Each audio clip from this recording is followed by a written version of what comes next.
Pemasyarakatan pasti bermanfaat untuk masyarakat. Fasilitas Sarana Asimilasi dan Edukasi atau SAE yang berada di Rumah Tahanan Negara Kelas 2B Ruteng resmi dibuka pada Senin 28 Juli 2025. Peresmian tersebut dilakukan langsung oleh Kepala Kantor Wilayah, Direktorat Jenderal Pemasyarakatan, Kementerian Hukum dan Hak Asasi Manusia Provinsi Nusa Tenggara Timur, Ketut Akbar Heri Akjar. Acara peresmian berlangsung di area bekas penjara lama yang berlokasi di Kecamatan Langke Rembong, Kabupaten Manggarai. Dalam kesempatan itu, Kepala Rutan Kelas 2B Ruteng, Saiful Bucori, turut mendampingi Akbar dalam prosesi pengguntingan pita serta penandatanganan prasasti sebagai tanda simbolis pembukaan fasilitas pembinaan tersebut. Kegiatan dilanjutkan dengan panen simbolis hasil pertanian yang dikelola oleh para warga binaan. Dalam pernyataannya kepada awak media, Akbar menyampaikan bahwa keberadaan SAE ini merupakan bentuk komitmen pembinaan yang mengedepankan pemberdayaan para warga binaan, khususnya di bidang pertanian. Namun, ia menegaskan bahwa tidak seluruh narapidana dapat mengikuti program ini.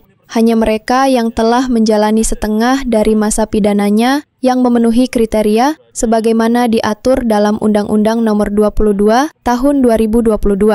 Lebih lanjut, ia menambahkan bahwa program SAE sebenarnya sudah berjalan cukup lama, namun kini diperkuat semangatnya melalui visi besar Astacita dari Presiden Prabowo Subianto serta akselerasi program pembinaan yang dicanangkan oleh Kementerian Hukum dan Hak Asasi Manusia melalui 13 langkah percepatan.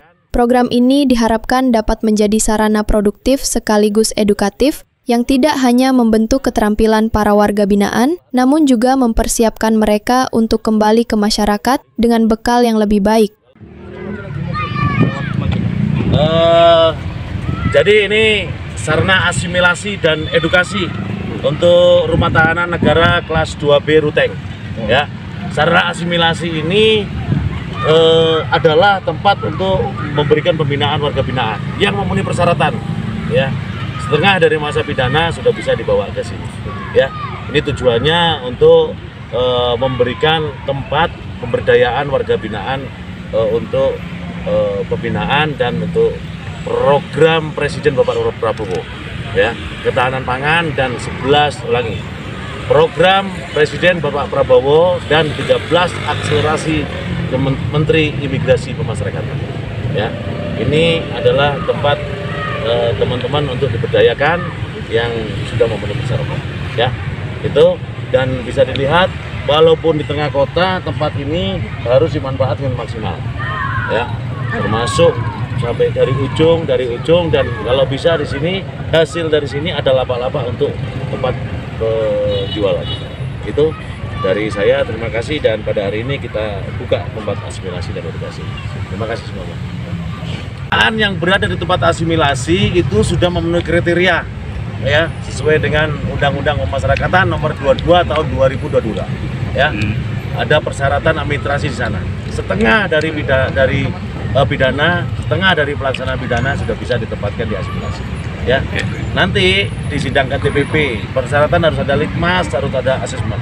Ya, kalau sidang TPP dari tim rutan menyetujui, ditempatkanlah teman-teman sesuai dengan bidangnya masing-masing. Ya, kalau melanggar diambil, kalau coba lagi ke dalam lapas. Ya, misalkan ada hal-hal yang tidak bisa.